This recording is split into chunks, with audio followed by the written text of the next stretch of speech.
तो machine learning में शुरुआत करते हैं सबसे पहले टॉपिक के साथ, जो कि है ग्रेडियंट डिसेंट।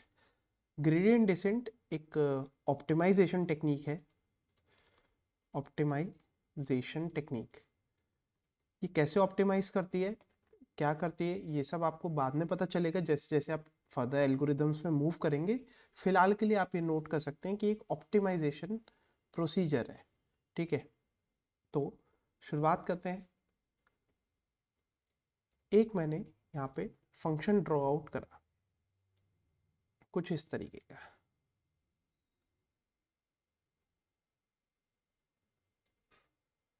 ऐसे ये y एक्सिस है और ये x एक्सिस है।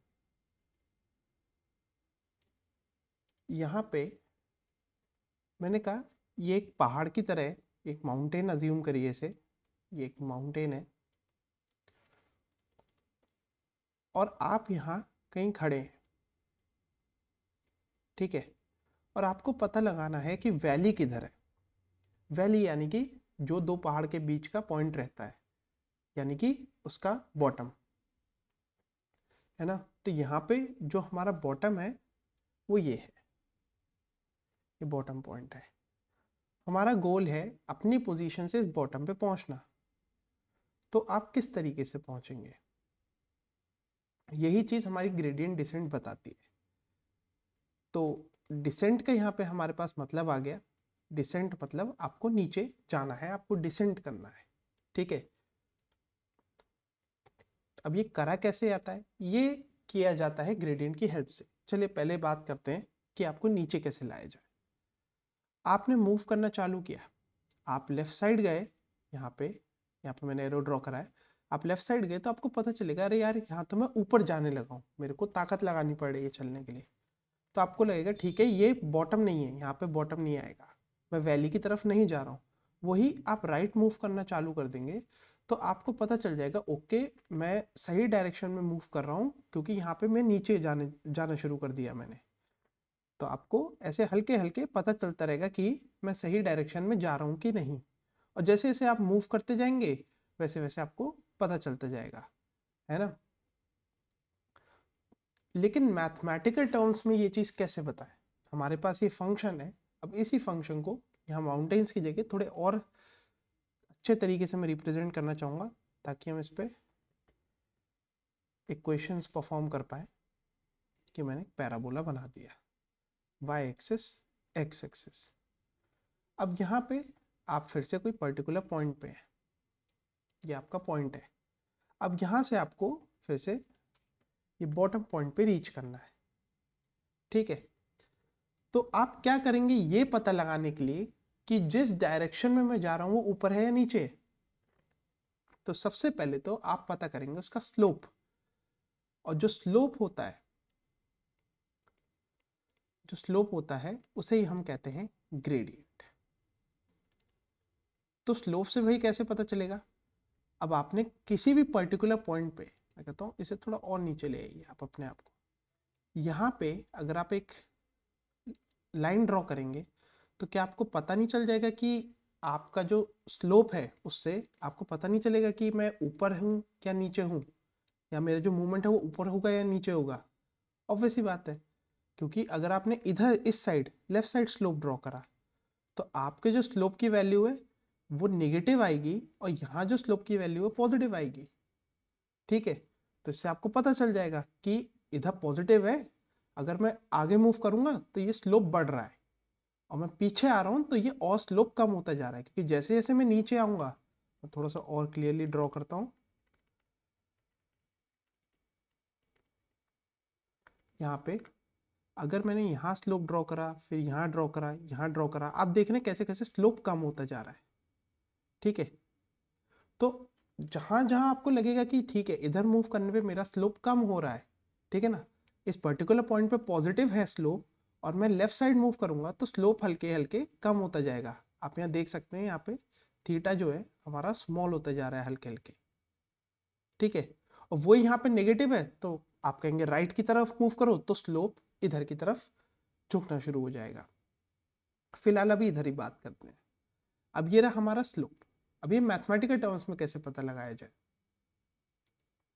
तो उसका तरीका होता है कि आप उसका डिफरेंशिएशन निकाल लें, जो भी फंक्शन है dy बाई डी एक्स, और वो आपको स्लोप बता देगा। dy बाई डी एक्स क्या होता है, टेन थीटा, यानी कि किसी भी फंक्शन का स्लोप। ठीक है, ये बता देगा कि ग्रेडियंट कितना है उस पर्टिकुलर पॉइंट पे, यानी कि स्लोप, और उसको यूज करके आप आगे पीछे जा सकते हैं। अब वो कैसे होगा, वो ऐसे होगा कि आप यहाँ पे खड़े हैं, यहाँ पे x और y की कुछ पर्टिकुलर वैल्यू है।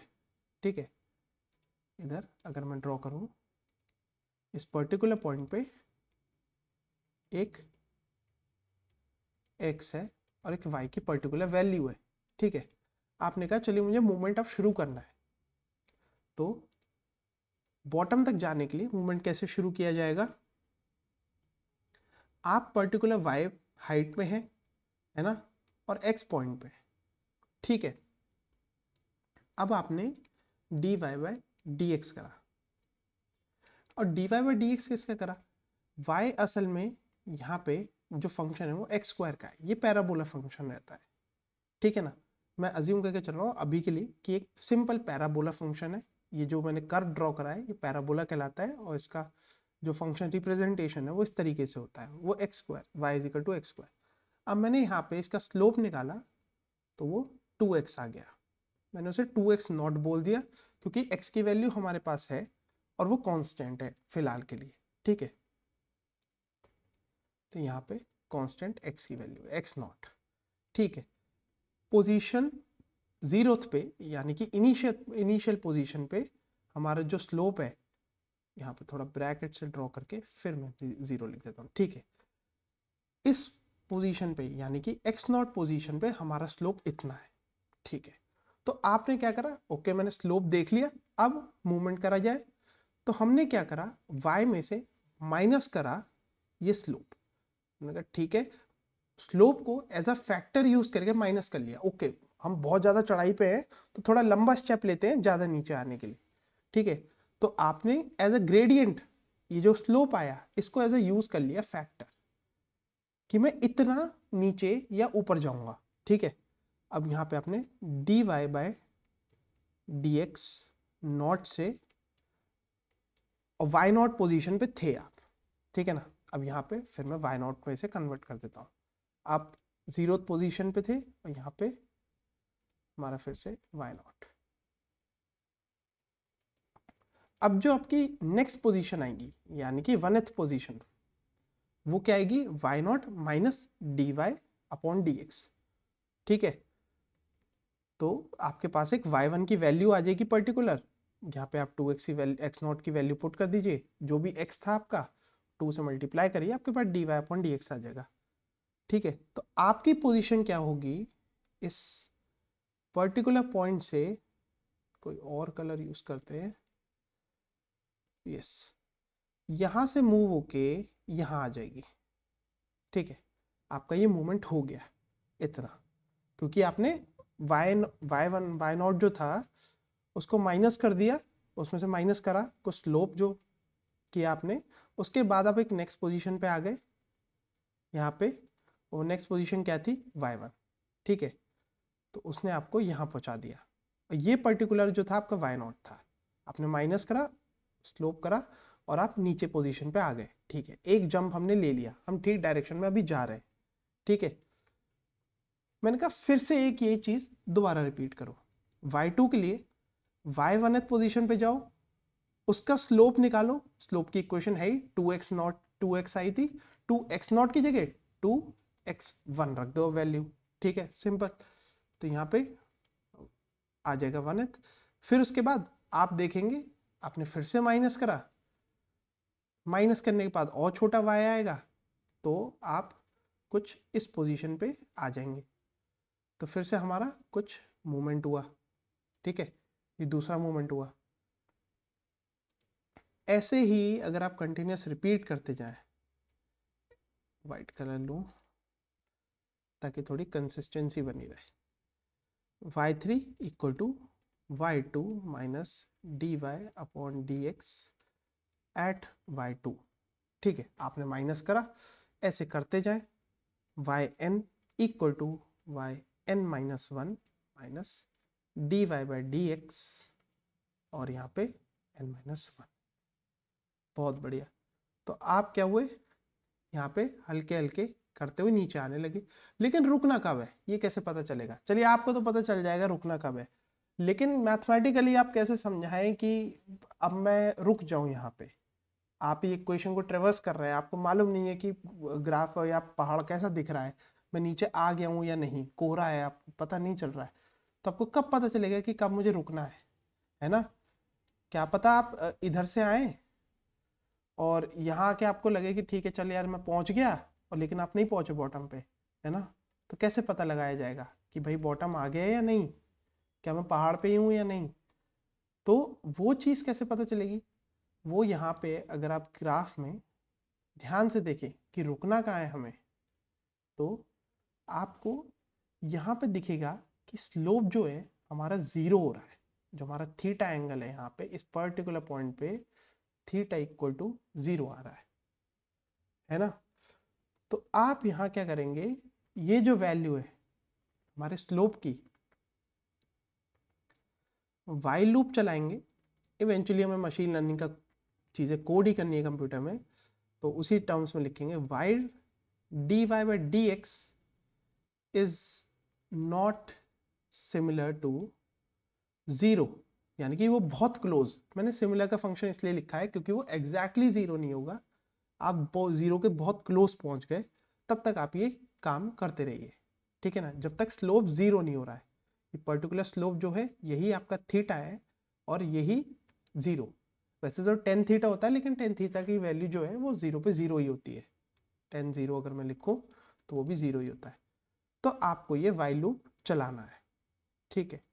आप ये कंटिन्यूस वाइल लूप चलाते रहिए जब तक आपका स्लोप 0 नहीं हो रहा। और इस वाइल लूप के अंदर क्या होगा, जो जितना भी मैंने ये ऊपर लिखा है ये चीज कंटिन्यूस वाइल लूप में होती रहेगी जब तक ये dy अपॉन dx 0 नहीं होगा, ठीक है?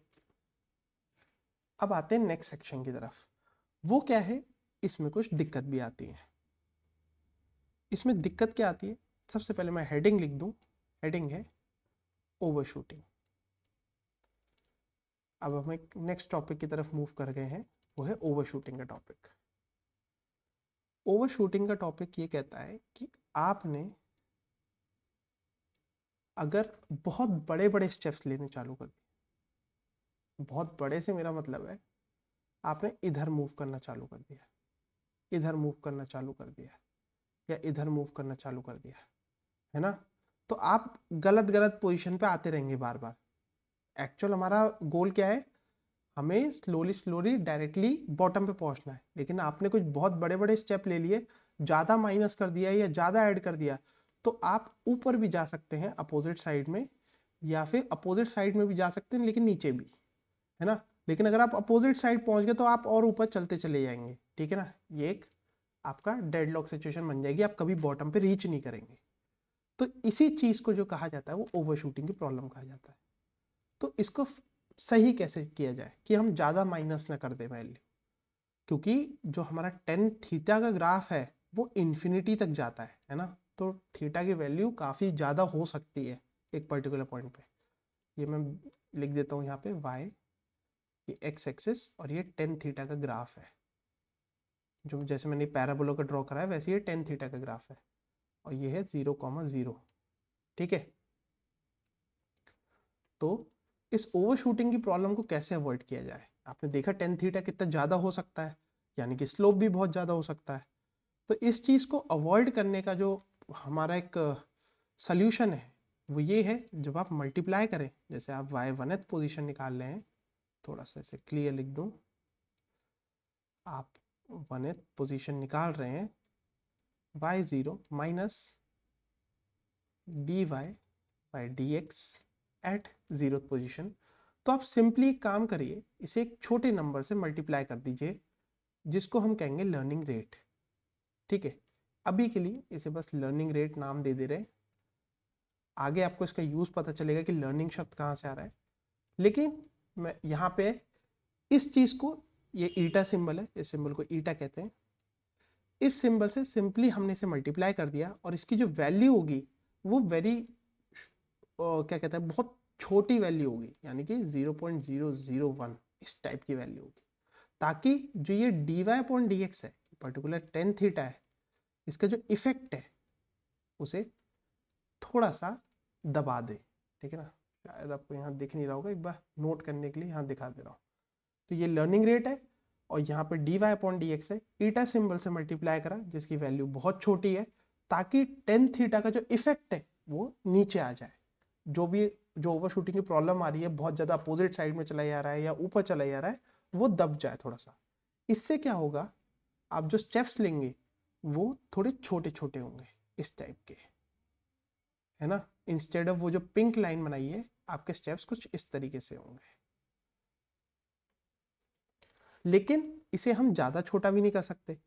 अगर हमने इसे ज़्यादा छोटा कर दिया तो एक टाइम के बाद जब tan थीटा यहाँ क्लोज आने लगेगा, इसके जब यहाँ पे हम क्लोज पहुंचने लगेंगे तो थीटा की वैल्यू काफ़ी छोटी होती जाएगी, है ना। और ऊपर से आपने इसे बहुत छोटी वैल्यू से मल्टीप्लाई कर दिया, यानी कि 0.0000001 से। एक तो पहले से ही छोटी है tan थीटा की वैल्यू, आपने उसे और छोटे नंबर से, बहुत ही छोटे नंबर से मल्टीप्लाई कर दिया, तो होगा क्या, आपका जो मूवमेंट है वो, मैं लेफ्ट साइड में करके दिखा रहा हूँ, वो ऐसे कुछ होते होते बहुत स्मॉल हो जाएगा और बहुत टाइम लग जाएगा, बहुत सारी आइट्रेशन, वाइल लूप की बहुत सारी आइट्रेशन लग जाएंगी यहाँ तक पहुँचने में, इस पोजीशन पे। तो आप ये भी नहीं चाहते ये बहुत स्लो हो जाए, तो इस ईटा की वैल्यू को आपको फिगर आउट करना पड़ता है।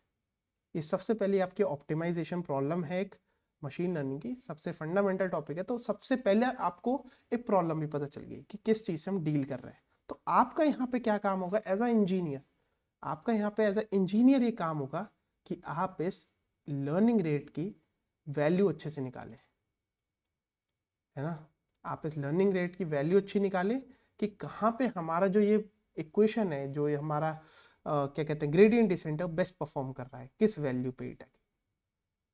तो ग्रेडियंट डिसेंट में फिलहाल के लिए इतना ही, और आगे आप मूव कर सकते हैं नेक्स्ट लेक्चर्स पे। Thank you.